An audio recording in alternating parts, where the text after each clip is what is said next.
வணக்கம் நண்பர்களே.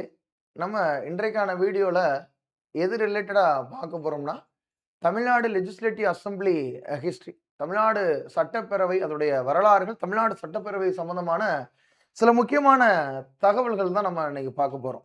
சரியா? அதற்கு முன்னாடி டிஎன்பிஎஸ்சி எக்ஸாம்ல குரூப் 2 எக்ஸாம், குரூப் 2ஏ exam, group 4 exam, TNUSRB, TN TET S டிஎன்யூஎஸ்ஆர்பில எஸ்ஏ எக்ஸாம், பிசி எக்ஸாம் சம்பந்தமா டிஎன் டெட் எக்ஸாம் சம்பந்தமா நீங்களோ, உங்களுக்கு தெரிந்த நண்பர்களோ, உங்க ரிலேட்டிவ்ஸ் யாராவது படிக்க நினைக்கிறாங்க. எவ்ரி மண்டே உங்களுக்கு வெராண்டா ரேஸ்ல new batch new batch open பண்ணுவாங்க. அந்த நியூ பேட்ச் ஸ்டார்ட் பண்றதுல நீங்க ஜாயின் பண்ணணும். அதுல ஆஃப்லைன்ல நீங்க ஜாயின் பண்ணணும்னா 7305092214 இந்த நம்பருக்கு நீங்க கான்டாக்ட் பண்ணி ஜாயின் பண்ணிக்கிறீங்க. இல்ல நீங்க ஆன்லைன்ல படிக்க நினைக்கிறீங்க, வீட்ல இருந்தே படிக்க நினைக்கிறீங்க, டிகிரி படிச்சுக்கிட்டு இருக்கீங்க, வீட்ல இருந்தே படிக்க நினைக்கிறீங்க, ஒர்க் போயிட்டு இருக்கீங்க, வீட்ல இருந்தே படிக்க நினைக்கிறீங்கன்னா, ஆன்லைன் கிளாஸ்ல ஜாயின் பண்ணலாம். 7305092269 இந்த நம்பருக்கு நீங்க கான்டாக்ட் பண்ணி ஜாயின் பண்ணிக்கிறலாம். சரியா? நீங்க கான்டாக்ட் பண்ணி ஜாயின் பண்ணிக்கிறங்க. ரைட். நம்ம இன்றைக்கான கன்டென்ட்க்குள்ள போயிருவோம். தமிழ்நாடு லெஜிஸ்லேட்டிவ் அசெம்பிளி, தமிழ்நாடு சட்டமன்ற வரலாறுகள் சம்பந்தமா பார்க்க போறோம். இதுல ஃபர்ஸ்ட் நம்ம எடுத்துக்கிட்டோம்னா, சில முக்கியமான தகவல்கள் தெரிஞ்சுக்கிறங்க. முதலாக இப்ப லெஜிஸ்லேட்டிவ் அப்படின்னு சொல்லி எடுத்துக்கிட்டோம்னா, 2 வகையா நம்ம அத பிரிப்போம். லெஜிஸ்லேட்டிவ் அப்படின்னு சொல்லி எடுத்துக்கிட்டோம்னா, 2 வகையா பிரிப்போம். ஒண்ணு லெஜிஸ்லேட்டிவ் கவுன்சில், இன்னொன்னு லெஜிஸ்லேட்டிவ் அசெம்பிளி. சட்டமன்ற மேலவைன்னு சொல்லுவாங்க. சட்டமன்ற மேலவை, இது கீழவை. சரியா?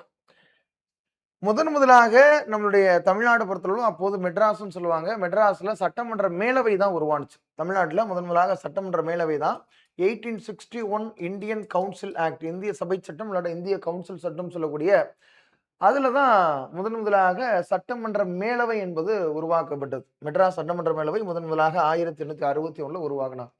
ஆனா நம்மளுடைய மெட்ராஸ்ல பின்னாள்ல லெஜிஸ்லேட்டிவ் அசெம்பிளியும் உருவானுச்சு. அதுதான் பை கேமரலிசம் சொல்லுவாங்க. பை கேமரலிசம் 2 அவை இருக்கக்கூடியதா என்ன சொல்லுவாங்க?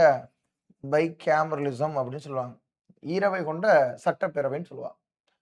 அப்ப முதலாக 1861ல லெஜிஸ்லேட்டிவ் கவுன்சில் வந்துருச்சு. இந்த பை கேமரலிசம் அடிப்படை 2வது அவை லெஜிஸ்லேட்டிவ் அசெம்பிளி, லெஜிஸ்லேட்டிவ் அசெம்பிளி. இது எப்போது வந்ததுன்னா, கவர்ன்மென்ட் ஆஃப் இந்தியா ஆக்ட் 1935 அடிப்படையில கொண்டு வந்தாங்க. இந்திய அரசு சட்டம் 1935 அடிப்படையில ஈரவை கொண்ட சட்டப்பேரவை என்பது மெட்ராஸ்ல கொண்டு வந்தாங்க. ஓகேவா? அடுத்து முதலாக எலெக்ஷன் ஆஃப்டர் இந்தியன் இண்டிபெண்டன்ஸ், இந்தியாவுடைய சுதந்திரத்திற்கு அப்புறம் இந்திய அரசியலமைப்பின் அடிப்படையில் இந்திய அரசியலமைப்பு நடைமுறைக்கு வந்தது 1950 ஜனவரி 26.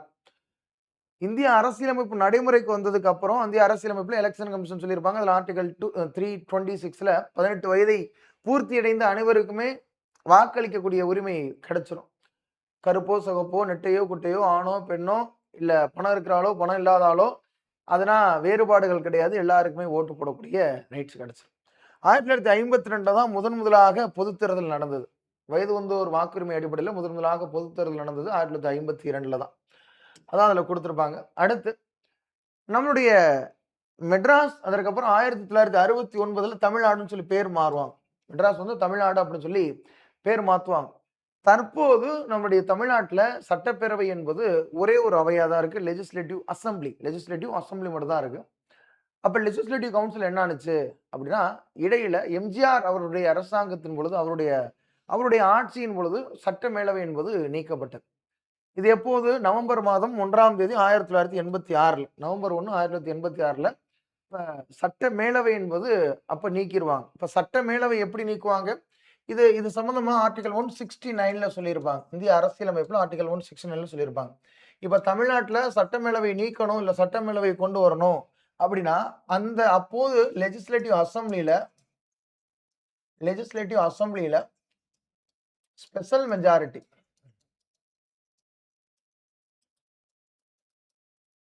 சிறப்பு பெரும்பான்மை 3ல் 2 பங்குன்னு சொல்லுவாங்கல்ல, 2/3. அதான் சிறப்பு பெரும்பான்மை. 3ல் 2 பங்கு உறுப்பினர்கள் ஆதரவோட அவங்க ஒரு மசோதா தாக்கல் பண்ணி அதற்கு அது வந்து பாஸ் பண்ணணும். அந்த மசோதா நிறைவேற்றப்பட வேண்டும் சொல்லுவாங்க.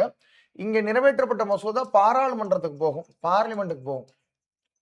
பார்லிமென்ட்ல அவங்க சிம்பிள் மெஜாரிட்டில ஏத்துக்கிட்டாலே போதும்.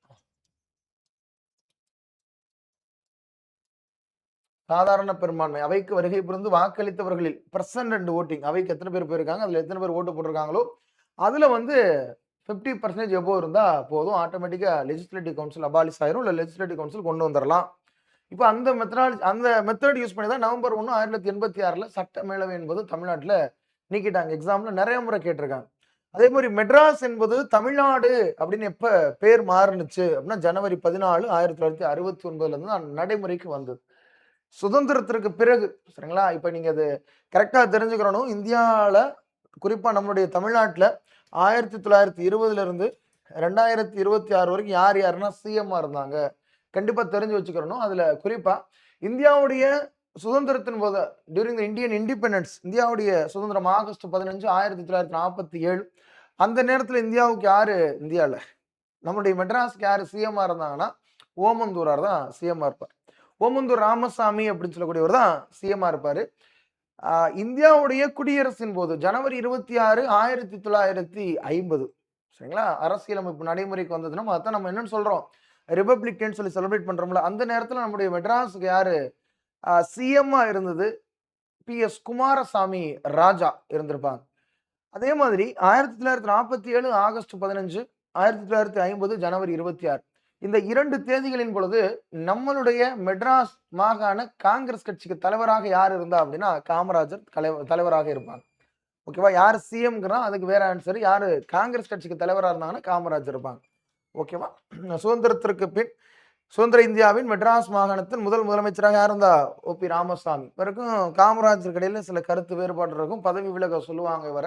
ராமசாமி ஓபிஆர். இவர பதவி விலக சொல்லும்பொழுது, அதாவது கான்ட்ராக்ட் விஷயமா சில சண்டைகள் வந்துரும். கான்ட்ராக்ட் குடுக்குற விஷயமா சில சண்டைகள் வந்துரும். நான் பதவி விலக சம்மதிக்கிறேன். ஆனால் எனக்கு பிறகு இந்த பதவிக்கு வருபவர்கள் என்னை விட யோகியன் மட்டுமே இந்த பதவிக்கு வர வேண்டும் அப்படின்னு தான் சொல்லுவாராம். அந்த மாரிலாம் அவர் சொல்லியிருப்பார். சரியா? நெறைய சுவாரஸ்ய கதைகள்லாம் அந்த ஓ.பி. ராமசாமி அவர் ரிலேட்டடா வரும். ரைட். அடுத்து இந்த அரசியல் அமைப்புல நம்மளுக்கு இந்த லெஜிஸ்லேட்டிவ் ரிலேட்டடா குறிப்பா தமிழ்நாட்டுல லெஜிஸ்லேட்டிவ் ரிலேட்டடா எவ்வளவு மெம்பர்ஸ்லாம் இருப்பாங்க? ஸ்ட்ரக்சர் எப்படி இருக்கும்? அதான் நம்ம இதுல பார்க்கிறோம். தமிழ்நாடு லெஜிஸ்லேட்டிவ் பொறுத்தளவுல 234 எலெக்டட் மெம்பர்ஸ் இருப்பாங்க. தற்போது 234 அப்ப ஆந்திரா பிரியறதுக்கு முன்னாடினா அதிகமா இருக்கும். அதனால நான் தனியாவே ஒரு வீடியோல குடுத்திருப்பேன். ஆந்திரா பிரியறதுக்கு முன்னாடி 1953க்கு முன்னாடி எப்படி இருந்தது? ஒரே தொகுதியில 2 நபர்கள் தேர்ந்தெடுக்கக்கூடிய அமைப்புனா 1961 வரைக்கும் இருந்தது. அந்த மாரி ஒரு சட்டங்கள் வந்து 1961 வரைக்கும் இருந்துச்சு. அதுக்கப்புறம் தான் அத நீக்கிருவாங்க. இந்த மாரிலாம் நான் தனியாவே ஒரு வீடியோ குடுத்திருப்பேன். தற்போது 234 ரிசர்வேஷன் அப்படின்னு எடுத்துக்கிட்டோம்னா, 44 சீட் வந்து ஷெட்யூல்டு காஸ்ட் ரிசர்வேஷன் வரும். 2 சீட் வந்து ஷெட்யூல்டு ட்ரைபல் ரிசர்வேஷன் வரும். சரிங்களா? என்ன ஏற்காடு அப்படின்னு சொல்லக்கூடிய ஒரு பகுதியும், சேந்தமங்கலம் அப்படின்னு சொல்லக்கூடிய ஒரு பகுதி. சேந்தமங்கலம் இந்த 2 பகுதிகள் வந்து ஷெட்யூல்டு ட்ரைபல் ரிசர்வேஷன். இது சம்பந்தமா இந்திய அரசியலமைப்புல எந்த ஆர்டிகிள்ல சொல்றாங்க? ஆர்டிகிள் 332ல சொல்லியிருப்பாங்க. Reservation in state legislative assembly.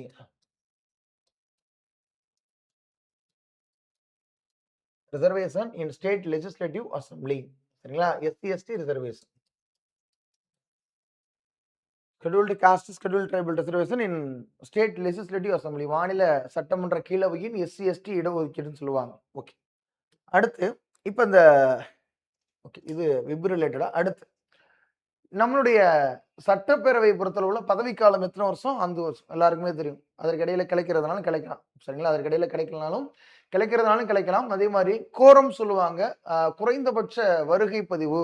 கோரம்னா என்ன? குறைந்தபட்ச ஒரு அவையை நடத்தணும் அப்படின்னா, குறிப்பிட்ட மெம்பர்ஸாவது அந்த அவைக்கு வருகை தந்திருந்தா தான் அந்த அவை செல்லுபடியாகும்னு சொல்லுவாங்க. இது நம்ம சட்டப்பேரவைக்கு மட்டும் பொருந்தாது. லோக்சபால ஆர்டிகல் 100ல நீங்க படிச்சு ஒரு சாதாரணமா ஒரு பேரூராட்சி கூட்டம் நடந்தாலும் சரி, ஒரு ஊராட்சி ஒன்றிய கூட்டம் நடந்தாலும் சரி, இந்த மாரி முக்கியமான பகுதிகள்ல கூட்டங்கள் நடத்தும் பொழுது, குறிப்பிட்ட அளவு கண்டிப்பா வந்திருக்கணும். ஏன் கிராம சபைக்கு கூட கோரம் சொல்லக்கூடியது இருக்கு. அந்த கிராம சபை, அந்த கிராம ஊராட்சியில எத்தனை மக்கள் தொகை இருக்காங்களோ, அதை பொறுத்து வந்து அந்த கோரம் சொல்லக்கூடியது இருக்கும். மினிமம் 100 பேரு, மினிமம் 200 பேரு, மினிமம் 500 பேர் அப்டின்னா சொல்லுவாங்கல்ல. அந்த மாதிரி வந்து கிராம சபைக்கு கூட கோரம் சொல்லக்கூடியதெல்லாம் இருக்கு. இந்த சட்டப்பேரவையில கோரம் குறைந்தபட்ச வருகை பதிவுனா என்ன சொல்றாங்கன்னா, 10ல் 1 பங்கு உறுப்பினராவது அந்த அவைக்கு வருகை புரிந்தால் தான் அந்த அவை செல்லுபடியாகும். இப்ப 234 பேர் இருக்காங்கல்ல தமிழ்நாட்டுல. அப்ப குறைந்தபட்சம் 23 பேராவது வந்திருக்கணும். அப்பதான் அந்த அவை செல்லுபடியாகும். 15 பேர் 10 பேர் தான் அந்த அவையே செல்லுபடி ஆகாது அப்படின்னு அர்த்தம். ஓகேவா? அடுத்து கான்ஸ்டிடியூஷன்ல 168 என்ன சொல்றாங்க? Composition structure composition of the state லெஜிஸ்லேட்டிவ்னு சொல்லுவாங்க. அதாவது ஒரு மாநில சட்டப்பேரவைனா என்னென்ன இருக்கணும்? State legislative assembly, state legislative council, governor. இவங்க 3 பேர் சேர்ந்தது தான் ஸ்டேட் லெஜிஸ்லேட்டிவ்னு சொல்லுவாங்க. இதுல என்ன ஒண்ணு எக்ஸெப்ஷன்னா, எல்லா மாநிலத்திலுமே ஸ்டேட் லெஜிஸ்லேட்டிவ் கவுன்சிலும், ஸ்டேட் லெஜிஸ்லேட்டிவ் அசெம்பிளியும் இருக்க தேவை கிடையாது. சில மாநிலங்கள்ல கவுன்சில் இருக்கும். நிறைய மாநிலங்கள்ல கவுன்சில் இருக்காது. தற்பொழுது இந்தியால 6 மாநிலங்கள்ல ஸ்டேட் லெஜிஸ்லேட்டிவ் கவுன்சில் இருக்கும். மீதி மாநிலங்கள்லாம் ஸ்டேட் லெஜிஸ்லேட்டிவ் கவுன்சில் இருக்காது. Only state legislative assembly. ஒரே அவை தான் இருக்கும். 6 மாநிலங்கள்ல மட்டும் தான் 2 அவை இருக்கு.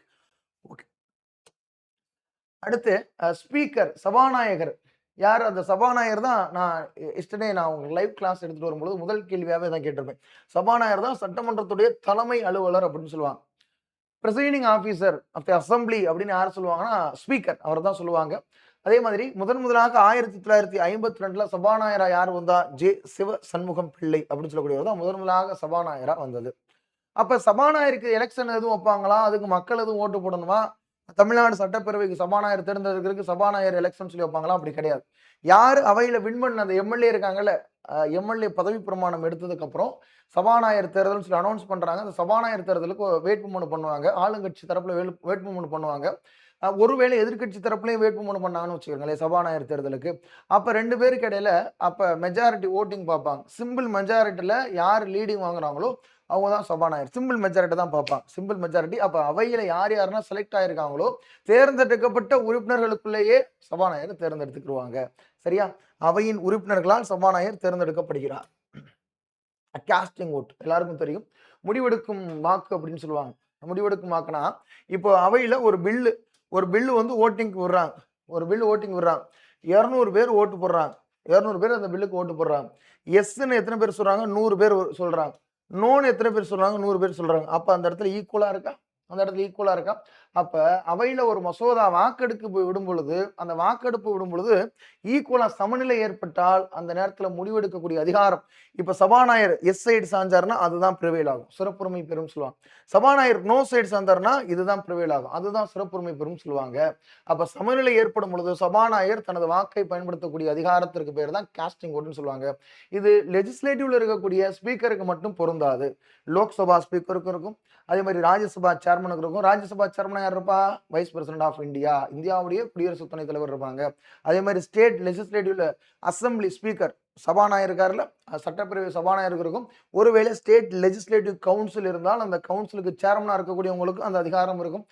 குறிப்பா ஊராட்சி மன்ற தலைவர்கள் அவர்களுக்கு கூட காஸ்டிங் ஓட்டுன்னு சொல்லியிருக்கும். இந்த காஸ்டிங் ஓட்டு அவர்களுக்கு எப்போ இருக்கும்னா, ஊராட்சி மன்ற துணைத் தலைவரை தேர்ந்தெடுக்கிறாங்கல்ல, அப்ப துணைத் தலைவர் ஊராட்சி மன்றத்துல எப்படி தேர்ந்தெடுக்கப்படுவாங்கன்னா, அந்த ஊராட்சி மன்றத்துல வெற்றி பெற்ற மெம்பர்ஸ் வார்டு உறுப்பினர்களை வச்சு தான் தேர்ந்தெடுப்பாங்க.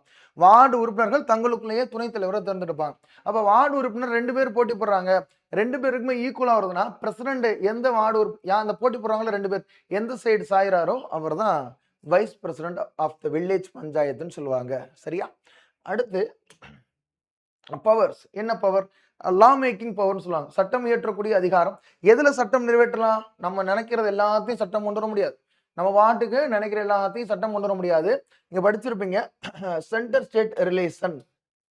இந்திய அரசியலமைப்புல அதுக்குள்ள ரொம்ப போக வேணாம். இந்திய அரசியலமைப்புல பார்ட் 11 அண்ட் 12 சொல்லக்கூடியது centre state relation, legislative relation between centre and state, administrative relation between centre and state, financial relation between centre and state அப்படின்னு சொல்லக்கூடிய 3 பிரிவுல இருக்கும். ஆர்டிகல் 245ல இருந்து 255 வரைக்கும் பாத்தீங்கன்னா legislative relation between centre and state அதை பத்தி சொல்லியிருப்பாங்க. அதுல 245, 246 எடுத்துக்கிறங்க, 246 எடுத்துக்கிறங்க. இதுல 3 லிஸ்ட் ஆஃப் பவர்னு சொல்லி கொடுத்திருப்பாங்க. என்னன்னா யூனியன் லிஸ்ட், கன்கரண்ட் லிஸ்ட், அடுத்து ஸ்டேட் லிஸ்ட். இப்ப மாநில சட்டப்பேரவை என்பது ஸ்டேட் லிஸ்ட்ல எதுனா கொடுத்திருக்காங்களோ அது ரிலேட்டடா சட்டம் கொண்டு வரலாம். அதுல இருக்கக்கூடிய சப்ஜெக்ட் சம்பந்தமா சட்டம் கொண்டு வரலாம். கன்கரண்ட் லிஸ்ட்ல இருக்கக்கூடியதுலயும் சட்டம் கொண்டு வரலாம். இதே பாராளுமன்றம் எடுத்துக்கிட்டீங்கன்னா யூனியன் லிஸ்ட்லயும் கன்கரண்ட் லிஸ்ட்லயும். இப்ப பார்லிமெண்ட் எதுல சட்டம் நிறைவேற்றலாம்? Union லிஸ்ட்லயும் concurrent லிஸ்ட்லயும். அதே மாதிரி ஸ்டேட் லெஜிஸ்லேட்டிவ் அசெம்பிளி எதுல சட்டம் கொண்டு வரலாம்? ஸ்டேட் லிஸ்ட்லயும் கன்கரண்ட் லிஸ்ட்லயும் கவனிச்சுக்கணும். அப்ப 2 பேருக்குமே கன்கரண்ட் லிஸ்ட் வருது. 2 பேருக்குமே பொதுவா இருக்கு. அதனால தான் அந்த பொதுப்பட்டியல்னு சொல்றாங்க. ஆஸ்திரேலியால இருந்து எடுத்திருப்பாங்க பொதுப்பட்டியல். இப்ப எஜுகேஷன் சொல்லக்கூடியது பொதுப்பட்டியல்ல இருக்கு. எஜுகேஷன் சொல்லக்கூடியது பொதுப்பட்டியல் இருக்கு. அ பாராளுமன்றமும் எஜுகேஷன் சம்பந்தமா சட்டம் கொண்டு வர்றாங்க. மாநில சட்டப்பேரவையும் எஜுகேஷன் சம்பந்தமா சட்டம் கொண்டு வர்றாங்க. நீட் எக்ஸாம் வேணாம் அப்படின்னு இங்க கொண்டு வர்றாங்க. நீட் எக்ஸாம் வேணும் அப்படின்னு சொல்லி மேல கொண்டு வர்றாங்கன்னா, அப்ப 2 பேரும் ஒரு சப்ஜெக்ட் எடுத்து சட்டம் நிறைவேற்றப்படும் பொழுது முரண்பாடு ஏற்படுது. நீ வேணான்னு சொல்ற, நான் வேணுங்கிறேன். அப்போது பாராளுமன்றத்துல என்ன கொண்டு வர்றாங்களோ அதுதான் ப்ரிவைல் ஆகும். பார்லிமென்ட் ஆக்ட் தான் அப்போது ப்ரிவைல் ஆகும். ஃபர்ஸ்ட் ஞாபகம் வச்சுக்கோங்க. சட்டம் மாநில பட்டியல் மற்றும் பொதுப்பட்டியலில் உள்ள பாடங்களில் சட்டம் இயற்றுவது முதன்மையான பணி. அடுத்து மணி பில். மணி பில் என்பது சரிங்களா, பண மசோதா நீங்க பார்லிமென்ட்க்கு படிச்சிருப்பீங்க. லோக்சபால மட்டும் தான் பண மசோதா அறிமுகப்படுத்தப்பட வேண்டும் அப்படின்னு சொல்லுவாங்க. ஆர்டிகல் 110ல படிச்சிருப்பீங்கல்ல. இப்ப இதே மாதிரி தான் இங்க 199ல சொல்லியிருப்பாங்க. பண மசோதா என்பது லெஜிஸ்லேட்டிவ் அசெம்பிளி ஒருவேளை அந்த மாநிலத்துல legislative assembly and legislative council 2மே இருந்தா லெஜிஸ்லேட்டிவ் அசெம்பிளி தான் அந்த மணி பில்ல வந்து இன்ட்ரோடியூஸ் பண்ணணும். சரியா? அதே மாதிரி மாநிலத்துல வந்து ஜாயிண்ட் சிட்டிங்னா கிடையாது. There is no joint sitting in state government. சரிங்களா? இதே சென்ட்ரல் கவர்மெண்ட்ல லோக்சபாவுக்கும் ராஜ்யசபாக்கு இடையில ஆர்டினரி பில்லுல முரண்பாடு ஏற்படுது. ஆர்டினரி பில்ல வந்து சட்டம் நிறைவேற்றப்படும் பொழுது, சாதாரண மசோதாவ சட்டம் நிறைவேற்றப்படும் பொழுது, மக்களவைக்கும், மாநிலங்களவைக்கும் முரண்பாடு ஏற்பட்டால், அந்த கூட்டு அமர்வுன்னு சொல்லக்கூடியது கொண்டு வருவாங்க. ஜாயிண்ட் சிட்டிங்னு சொல்லக்கூடியது கொண்டு வருவாங்க. ஆனா ஸ்டேட் கவர்மெண்ட்ல அப்படின்னா கிடையாது. சரியா? அதே மாதிரி state budget is presented before the assembly for approval. மாநில வரவு செலவு திட்டம் சட்டமன்றத்தின் ஒப்புதலுக்கு சமர்ப்பிக்கப்படுகிறது. ஆமா, மாநில இப்ப நிதியமைச்சர் வந்து அதை ரீட் பண்ணுவார். பட்ஜெட்டை வந்து சமர்ப்பிப்பவர் யார் அப்படின்னா நிதியமைச்சர், மாநிலத்தில் கூடிய நிதியமைச்சர். பட்ஜெட் வந்து மாநில சட்டப்பேரவையில் சமர்ப்பிப்பதற்கு கடமைப்பட்டவர் யார்? ரெஸ்பான்சிபிலிட்டி யாருக்கு இருக்கும்னா, ஸ்டேட் லெஜிஸ்லேட்டிவ்ல பட்ஜெட்டை சப்மிட் பண்றதுக்கு ரெஸ்பான்சிபிலிட்டி யாருக்கு இருக்கும்னா கவர்னருக்கு. ரெஸ்பான்சிபிலிட்டி கடமை, அதற்கான பொறுப்புணர்வு யாருன்னா கவர்னருக்கு. யார் சப்மிட் பண்ணுவாங்கன்னா ஃபினான்ஸ் மினிஸ்டர் தான் சப்மிட் பண்ணுவாங்க. சரியா? அடுத்து கண்ட்ரோல் ஓவர் எக்ஸிக்யூட்டிவ். இப்ப மாநில அமைச்சரவை என்பது சட்டமன்றத்திற்கு பொறுப்பானது. கூட்டாக எல்லாரும் சேர்ந்தா நீ பண்ணிட்ட நான் பண்ணிட்டேன் அப்படின்னா சொல்ல மாட்டாங்க. இந்த எக்ஸாம்ல நிறைய முறை கேட்பான். இந்த council of minister is collectively responsible சொல்லுவாங்க ஒரு வார்த்தை. Collectively responsible to the legislative council சொல்லுவாங்க. The council of minister is collectively responsible to the legislative assembly. The council of minister collectively responsible to the legislative assembly ரொம்ப முக்கியமானது. Legislative assembly. ஒருவேளை legislative council இருக்கிறவங்க கூட மினிஸ்டரா மாறலாம். இப்ப தமிழ்நாட்டுல 2 வகை கிடையாது, விட்டுருங்க. இப்ப இதை எப்படி சொல்லுவாங்க, எப்படி படிச்சிருப்பாங்க எல்லாரும்? The council of minister is collectively responsible to the Lok Sabha அப்படின்னு சொல்லி படிச்சிருவாங்க. அமைச்சரவை என்பது கூட்டாக மக்களவைக்கு பொறுப்பானது அப்படின்னு சொல்லி படிச்சிருப்பாங்க மத்திய அரசாங்கத்துல. மக்களவைக்கு பொறுப்பானதுன்னா மாநிலங்களவை உறுப்பினர் கூட என்னவா மாறி இருப்பாங்க? அமைச்சரா இருப்பாங்கல்ல. இப்ப நிர்மலா சீதாராமன், ஜெய்சங்கர்னா மாநிலங்களவை உறுப்பினர், ராஜ்யசபா மெம்பர்ஸ். அப்படி யாரா இருந்தாலும் மாநிலங்களவை உறுப்பினரா இருந்து அமைச்சரவையில் இருந்தாலும், அமைச்சரவை என்பது மக்களவைக்கு கூட்டாக பொறுப்பானதுன்னு சொல்லுவாங்க. சரியா? அதே மாதிரி நோ கான்ஃபிடன்ஸ் மோஷன், நம்பிக்கையில்லா தீர்மானம். நம்பிக்கையில்லா தீர்மானம் என்ன? ஒரு நம்பிக்கை தீர்மானம் என்பது ஆளுங்கட்சி கொண்டு வர்றது. எனக்கு இந்த அவையில மெஜாரிட்டி இருக்கு, எனக்கு இந்த அவையில அப்சல்யூட் மெஜாரிட்டி இருக்கு அப்படின்னு சொல்லி கொண்டு வருவாங்க. அது நம்பிக்கை தீர்மானம். மெஜாரிட்டி இருக்குன்னு சொல்லி கொண்டு வருது. நம்பிக்கையில்லா தீர்மானம் என்பது எதிர்க்கட்சி கொண்டு வருவாங்க. ஒரு டைம் நம்பிக்கை தீர்மானம் கொண்டு வந்துட்டாங்கன்னா, ஒரு 6 மாசம் வரைக்கும் எதுவுமே டிஸ்டர்ப் பண்ணக்கூடாது. 6 மாசம் வரைக்கும் மறுபடியும் அவரை நம்பிக்கை தீர்மானம் கொண்டு வர சொல்லக்கூடாது. நம்பிக்கை இல்லா தீர்மானம் எப்பனாலும் கொண்டு வருவாங்க. இப்ப சட்டமன்றத்தின் நம்பிக்கையை பெற்றிருக்கும் வரை மட்டுமே ஒரு அரசாங்கம் பதவியில் இருக்கும். நம்பிக்கை தீர்மானம் ஒரு டைம் கொண்டு வந்தாங்கன்னா, அடுத்த 6 மாசம் வரைக்கும் அவரை மறுபடியும் நம்பிக்கை தீர்மானம் கொண்டு வர சொல்லக்கூடாது. ஞாபகம் வச்சுக்கிறோம். சரியா? ஓகே. அதே மாதிரி எம்எல்ஏ அவர்களுக்கு இருக்கக்கூடிய பிரிவிலேஜ் பத்தி, எம்எல்ஏ அவர்களுக்கு இருக்கக்கூடிய சலுகைகள் பத்தி இந்திய அரசியலமைப்புல எந்த சரத்து சொல்றாங்க? ஆர்டிகல் 194ல சொல்லியிருப்பாங்க. Members have freedom of speech in the legislature. உறுப்பினர்களுக்கு அவையில பேசக்கூடிய சுதந்திரம்னா இருக்கு. அதை நீதிமன்றத்துலலாம் விவாதிக்க கூடாது அப்படின்னு சொல்லுவாங்க. 194 அடிப்படையில. சரிங்களா? எம்எல்ஏ பிரிவிலேஜஸ் எதுல சொல்லியிருப்பாங்க? 194ல சொல்லியிருப்பாங்க. ரைட். மெஜாரிட்டியை பொறுத்தளவுல இப்ப தமிழ்நாட்டுல பெரும்பான்மையா ஒரு கட்சி ஆட்சி அமைக்கணும் அப்படின்னா 118 சீட் வேணும். சரிங்களா? 234 தொகுதி இருக்கா? அப்ப 234 தொகுதினா 234 பாதி 117 118 சீட் வேணும். அதே மாதிரி 2/3 மெஜாரிட்டி, 2 பங்குனா 156 வேணும். ஏன் 2/3 மெஜாரிட்டி எதுக்கு இருக்கணும்? ஆட்சி அமைக்கிறதுக்கு 118 போதும். 2/3 மெஜாரிட்டி இருந்தா என்ன? 2/3 மெஜாரிட்டி இருந்துச்சுன்னா என்ன பண்ணலாம்? அந்த ஸ்டேட் லெஜிஸ்லேட்டிவ் கவுன்சில் கொண்டு வரதுனா கொண்டு வந்துக்கலாம். புரியுதா? அந்த மாதிரிலாம் சில ஸ்பெசிஃபிகேஷன் இருக்கும். தமிழ்நாட்டுல இருக்கக்கூடிய லார்ஜஸ்ட் கான்ஸ்டிட்யூயன்சி பெரிய தொகுதின்னு சொல்லி பார்த்தீங்கன்னா, சோழிங்கநல்லூர். சென்னையில இருக்கக்கூடிய சோழிங்கநல்லூர். ஸ்மாலஸ்ட் கான்ஸ்டிட்யூயன்சி கீழ்வேலூர். நாகப்பட்டினத்தில இருக்கக்கூடிய கீழ்வேலூர் தொகுதி தான் ரொம்பவே சிறிய தொகுதின்னு சொல்லுவாங்க. இதற்கு அடுத்து ஆ பார்ட்டி தமிழ்நாட்டுல அரசியல் கட்சியுடைய காலங்கள் பாருங்க. சக்சஸ் பார்ட்டி 1920லேருந்து 37 காலகட்டம் வரைக்கும் ரூல் பண்ணுவாங்க. காங்கிரஸ் கட்சி 47லேருந்து 67 காலகட்டம் வரைக்கும் ரூல் பண்ணுவாங்க. 47லேருந்து இல்ல 37லேருந்தே வருவாங்க. 37 யார் வருவா? ராஜாஜி வருவாரு. 2 வருஷம் இருப்பாரு. 37லேருந்து 39 இருப்பாரு. 46ல பிரகாசம் இருப்பாரு. ஆனா அப்பப்ப கவர்னர் ரூல் போடுவாங்க. 47லேருந்து 67 வரைக்கும் ஃபுல்லாவே காங்கிரஸ் பீரியட். அப்படி இருக்கும். சரியா? அடுத்து 1967ல தான் முதலாக திராவிட முன்னேற்ற கழகம் வெற்றி பெற்று அண்ணா, பேரறிஞர் அண்ணா வந்து சிஎம் வருவாங்க. 1977ல வந்து எம்ஜிஆர் வின் பண்ணுவாங்க. தமிழ்நாட்டுல நீண்ட கால முதல்வராக இருந்தது யாருன்னா கருணாநிதி. சரிங்களா? கருணாநிதி நீண்ட காலம் முதல்வரா இருந்தாங்க. நீண்ட நாட்கள் முதல்வரா இருந்திருப்பாங்க. அதே மாதிரி கவுன்சில் ஆஃப் மினிஸ்டர் சைஸ் ஒரு ஒரு மாநிலத்துல அமைச்சரவை இருக்குன்னா 15 பாருங்க limited to 15% of the total strength of the house. சரிங்களா? இப்ப தமிழ்நாட்டுல இருக்கக்கூடிய 234 இருக்கா? 234ல 15% தான் தமிழ்நாட்டுல இருக்கலாம். இப்போ 35 பேர் தான் அமைச்சரா இருக்கலாம். தமிழ்நாட்டுல எத்தனை பேர் தான் இருக்கலாம்? 30 ஸ்ட்ரிக்டா ஃபாலோ பண்ணா 35 பேர் தான் அமைச்சரா இருக்கலாம். இது இந்திய அரசியலமைப்புல ஆர்டிகல் 164 ஏல சொல்லியிருப்பாங்க. Article 164 1A. இப்ப 164ல என்ன சார் சொல்லியிருப்பாங்கன்னா, appointment of CM and council of minister. இதன் அடிப்படையில தான் அந்த மாநிலத்துடைய முதலமைச்சர் நியமனம் இருக்கும். யாரு? கவர்னர் அப்பாயின்மெண்ட் பண்ணுவாரு. மேல அப்படியே ஆர்டிகல் 163 எடுத்துக்கிட்டீங்கன்னா, aid and advice to the governor by the council of minister headed by the CM சொல்லுவாங்க. முதல்வரை தலைமையாக கொண்ட அமைச்சரவையானது ஆளுநருக்கு உதவி மற்றும் ஆலோசனை வழங்குதல். இதை பத்தி சொல்லியிருப்பாங்க. சரியா? நம்ம இந்த வீடியோல எது சம்பந்தமா பார்த்தோம்? தமிழ்நாடு லெஜிஸ்லேட்டிவ் சம்பந்தமா நிறைய பேசிக்கான பாயிண்ட்ஸும் பார்த்துருந்தோம். சில பாயிண்ட்ஸ் மேபி நீங்க தெரிஞ்சு வச்சிருந்திருக்கலாம். இல்ல புதுசா சில பாயிண்ட்ஸ் நீங்க தெரிஞ்சுக்கலாம். அப்ப கண்டிப்பா யூஸ்ஃபுல்லா இருந்திருக்கும். இந்த நேரத்துல ஏன்னா தமிழ்நாடு சட்டப்பேரவை கூட்டத்தொடர் நடக்குது. இது சம்பந்தமா நீங்க தெரிஞ்சுக்கணும்ல. நிறைய பேர் அடுத்து வரக்கூடிய எக்ஸாமுக்கு பயனுள்ள வகையில நீங்க தெரிஞ்சுக்கணும்ல.